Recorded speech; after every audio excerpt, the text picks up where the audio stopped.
Greetings, traveler in Paimon. I heard there would be guides for the Iridori Festival, but I didn't expect it would be you two. We didn't expect to see you either! Returning as a guest for the Iridori Festival, no doubt. I was a little surprised myself when I received the invitation. But after wandering the outside world for so long, it's good to have an opportunity to return to my homeland and pay respects to my old friends. Kazuha, when we saw you in the distance just now, you seemed to be looking for something. What happened? Ah, yes. You see, when I came off the boat with everyone just now, I suddenly heard light footsteps around me. I could tell they were not footsteps of a regular passenger. But by the time I turned around, the person had already disappeared. I only heard a splash come from below the pier. Even though I didn't manage to catch a glimpse of them, I found this strange piece of paper by my feet. Oh, does the paper happen to have a poem written on it? Huh. How did you know?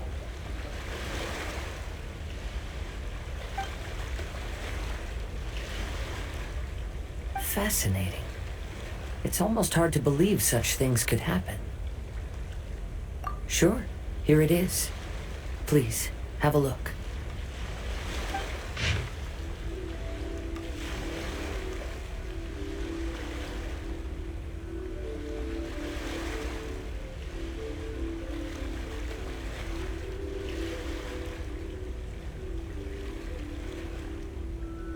Last time, Aoi no Okina's poem ended with a reference to Akihito.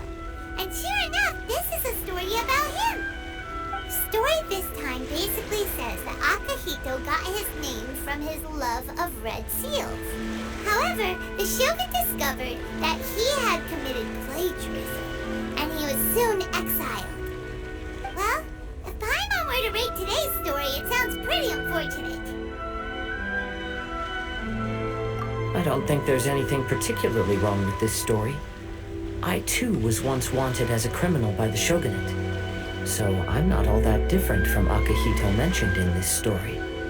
But according to the story, Akihito was exiled by the shogun because of his wrongdoings. You did nothing wrong, Kazuha.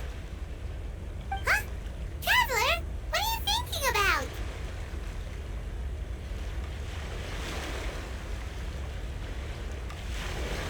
Ah, by the way, you mentioned that your friend has been struggling because he's unable to sign his name quickly, right? In Liyue and Inazuma, there is a saying, that which has been stamped has also been signed. Perhaps using a seal could be a feasible solution. While sailing at sea, I sometimes carve things to pass the time. If you wish to create a stamp for his seal, I might be able to help. Wow, that's an idea! Quick, let's go tell Albedo!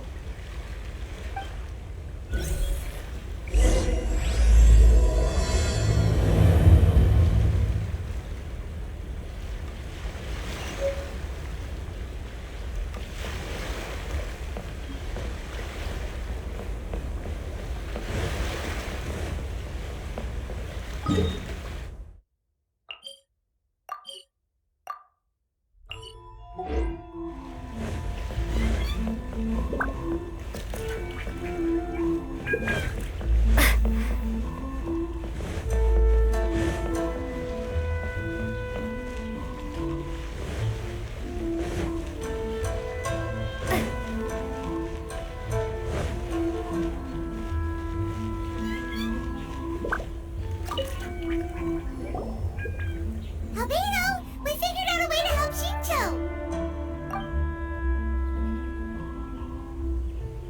Interesting. A story of the 5 Kaisen appears again, and with a timely solution. A stamped seal, huh? Let me think. Indeed, it is an efficient solution. If we use a stamp, then Xingqiu won't have to struggle with his handwriting anymore. However, since Xingqiu's signature has been previously revealed to the readers, it would seem insincere if he only used the stamped seal for his new books. But I have another idea. Using a seal is a part of it, of course. Let's go to Uyou restaurant now to discuss my idea with everyone.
Yes, that's it, Xingqiu.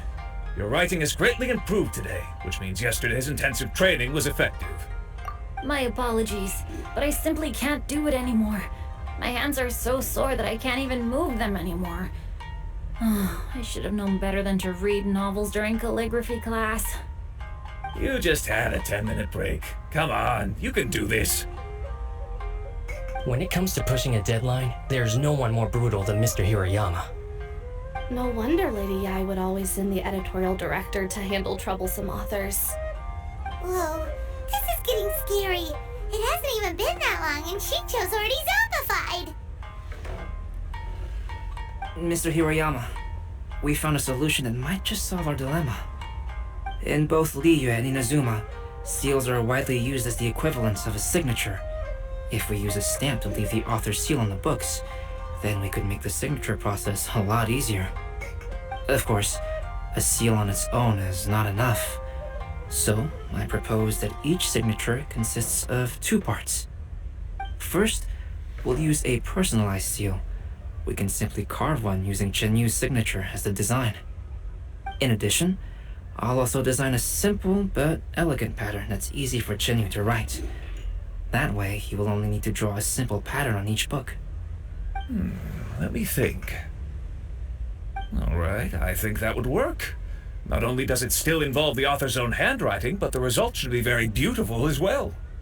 So, what you mean to say is, I've been saved from this predicament? Mr. Hirayama, it suddenly occurred to me that the reason we gave up on live book signings previously was because it would take too long for the author to sign each book. But if we adopted Calx's proposed method, we might have enough time to do signatures at the live event. And if all the authors signed their books in the same fashion, then Xingqiu's signature wouldn't look out of place. If you think it's feasible, I would certainly be happy to design signatures for the other authors as well. Yes, and you may leave carving the stamps to me. In that case, I shall contact the other 2 authors participating in the new release event. It is a great honor to use a signature designed by Calx. My pen name is quite complicated and isn't suitable for signing events. However, if we implement this new format, then it'll be a dream come true for me as well. Great! Looks like everyone's on board with the idea. I'm sorry to have kept you busy for so long, Xingqiu. Please, take the next few days to have a good rest. We'll handle everything from here. The books that Xingqiu already signed can be used as special prizes in future events held by the Eye Publishing House. We did it! The event is saved! Thanks to everyone's efforts, Onodera and I are finally free of that mess. That's right! You're finally free, Xingqiu! Maybe you should step outside for some fresh air.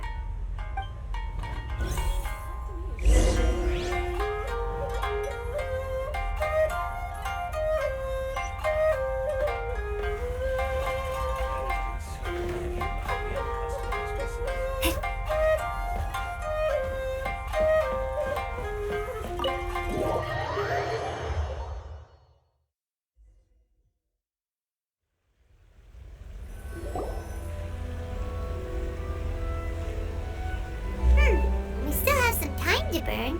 Where should we go next?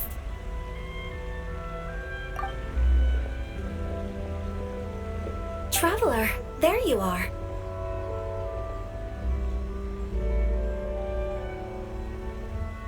Oh, it's Ayaka! And Venti! That's an interesting combo. I was just going to the festival venue to prepare the Ikebana lesson when I found a strange piece of paper on a flower stand. This bard just happened to be close by at the time. He informed me that you've also found similar papers recently. As such, we came together to find you two. But the paper she found isn't quite the same as the ones we found before. Here's the paper. Please have a look.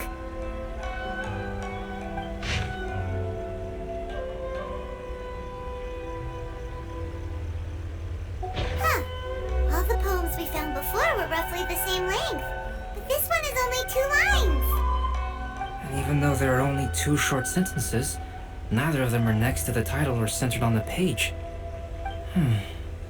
The position of the writing seems to indicate that there is other content written on this paper besides these 2 lines. If we take the poem literally, it reads, "Dip this paper in water and see the truth naturally appear." Speaking of which, I have an ancient text at home, specializing in ancient and exotic stories. It mentions a special ink that will show itself when wet and disappear when it's dry. So, shall we give it a whirl? It just so happens that there's a pond nearby.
Got the collection of poems from Akihito and put them into a stream of water, the plagiarized words in the poem became blurry. Huh? Why would that happen? You see, Paimon, in the past, when printing was not yet well developed, handwritten text could easily become smudged in books when exposed to moisture. To ensure the text lasted longer, they'd either write using a special ink or coat the paper's surface with a waterproof coating once the writing was finished. Such special inks are time-consuming and laborious to produce, and the waterproof coating could also prove just as difficult. However, since Akihito's poetry collection was an important gift to be presented to the shogun, surely one of those 2 methods was used to protect it. But as for the plagiarized poems, not only would they lack Akihito's seal, but the words would also react differently when exposed to liquid. Which means Akihito didn't plagiarize his work. He was set up! Yes, it appears that this is the truth that Sumizome's story is trying to convey. Although the story is saddening, I've decided on the subjects to use for Akihito and Sumizome's portraits. Kazuha, Ayaka, would you be willing to be the models for my paintings? I would be delighted. Yes, as would I. There you go. The next 2 portraits should be ready in no time. Yes. And now that all 4 stories have all been collected, the story of the 5 Kaisen is now fully completed.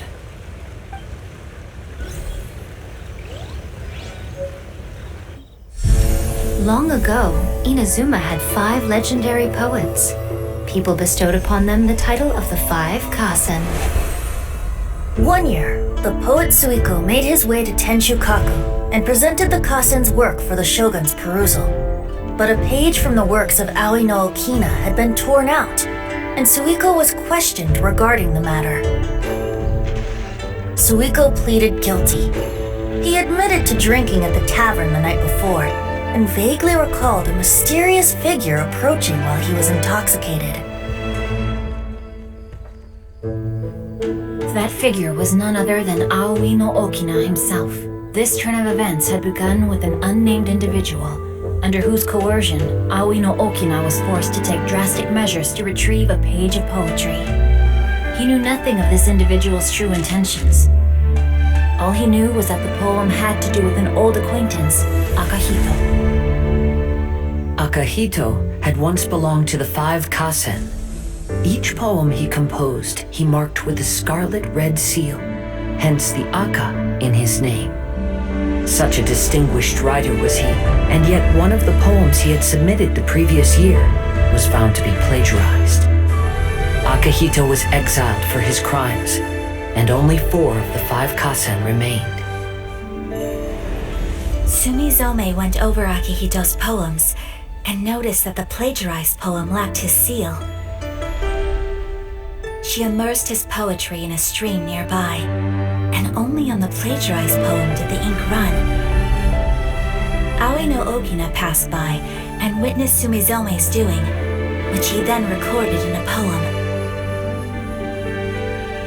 Thus transpired the events of Suiko's poetry submission, and this is where the story comes to an end.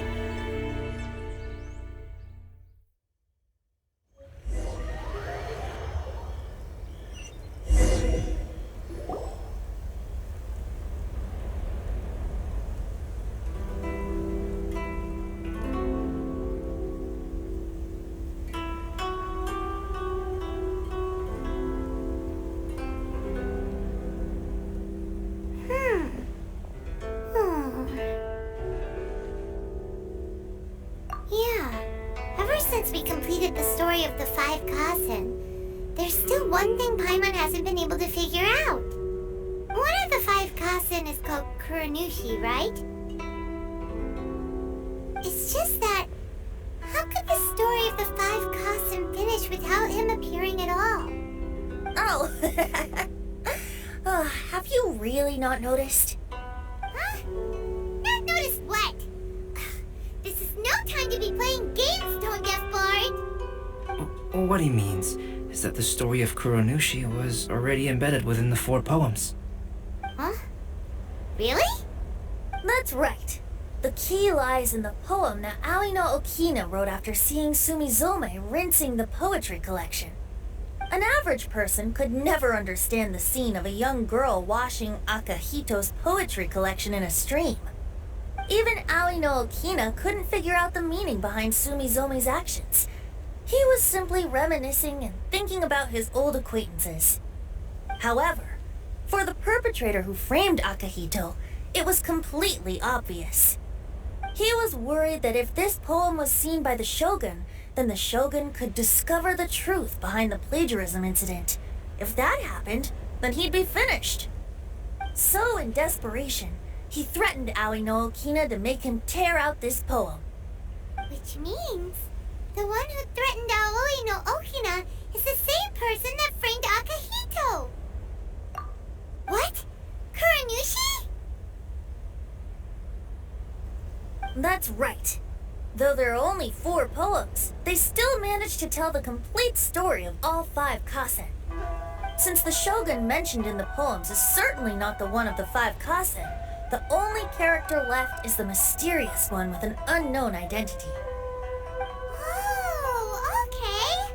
Paimon is finally starting to get it now. However, this also brings something else to mind. The story of the 5 Kaisen has more or less reflected everything that's been happening around us lately. Which begs the question, is there a Kuronushi in our world as well? A Kuronushi? In our world? Speaking of which, I wonder if our dear Kazuha has come up with anything. Oh, right! Kazuha! He's been pretty quiet this whole time. Let's ask him!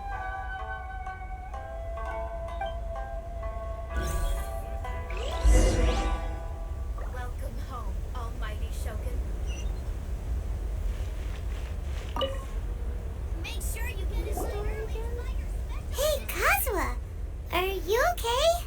You've been standing in front of this blank canvas for a while, and you don't look so good. Apologies for making a wild assumption, but has the story of the 5 Kaisen reminded you of anything? Yes. A few things did come to mind, actually. However, they were nothing more than some past incidents regarding my family. I don't mind sharing the stories, but I'd prefer not to bring you any more trouble. Hey, we're all friends here, Kazuha. You can always tell us whatever's on your mind. Kaidehara, please forgive my assumption, but perhaps you were thinking of the Raiden Gokuden? The Raiden Gokuden? What's that? It appears that Miss Kamisato and I were thinking of the same thing. But it also has much to do with the Yashiro Commission. It would be improper to speak of it here without the consent of Miss Kamisato. It's fine. Those of us here are all trustworthy, so there isn't any harm in it. However, this matter is somewhat complicated and may be difficult to explain. Let me start with the Raiden Gokuden. As you all know, the Yashiro Commission's primary purpose is managing ceremonial and cultural affairs, and Inazuma's art of forging swords is a very important part of our culture. The Raiden Gokuden were once the top 5 schools of the forging art in Inazuma. Although these families were swordsmiths by craft, they also held many important positions in the Yashiro Commission. Unfortunately, of the 5, only the Amenoma art still maintains its artisan lineage. The descendants of the Ishin art are also still alive, but the craft has been lost to time. The descendants of the Ishin art are none other than the Kaidehara family. Whoa! We knew Kazuha came from a noble family, but we had no idea about his connection to the Yashiro Commission and sword making. Yes, but that's all part of the past now. The Ishin art was lost with my great-grandfather's generation. My grandfather was dissatisfied with my great-grandfather's lack of effort. When he was young, my grandfather traveled all over Teyvat to find a way to revive the family business. But it was to no avail. And in my generation, our last remaining family property was lost as well. I heard my elder brother mention that the decline of the Raiden Gokuden happened very rapidly. In the span of a few decades, 3 of the families suffered various misfortunes and disappeared completely. Later, there was speculation that all of these misfortunes stemmed from some background machinations, meaning that someone wanted to wipe out the Raiden Gokuden. However, since not every family of the Raiden Gokuden came to ruin, such explanations were treated as nothing more than a conspiracy theory. Indeed. I've also believed such ideas were just theories and rumors. However, I know that a major incident happened to my great-grandfather when he was young. Not only did it affect the Kaidehara clan, but it nearly jeopardized the Kamisato clan's position in the Yashiro Commission as well. After reading the story of the 5 Kaisen, I can't help but feel like it's pointing me toward the truth behind that incident. What exactly happened to your great-grandfather, Kazuha? I still can't say. I need to speak with someone to verify the details. Let's meet here again at noon tomorrow. I will tell you everything I know then.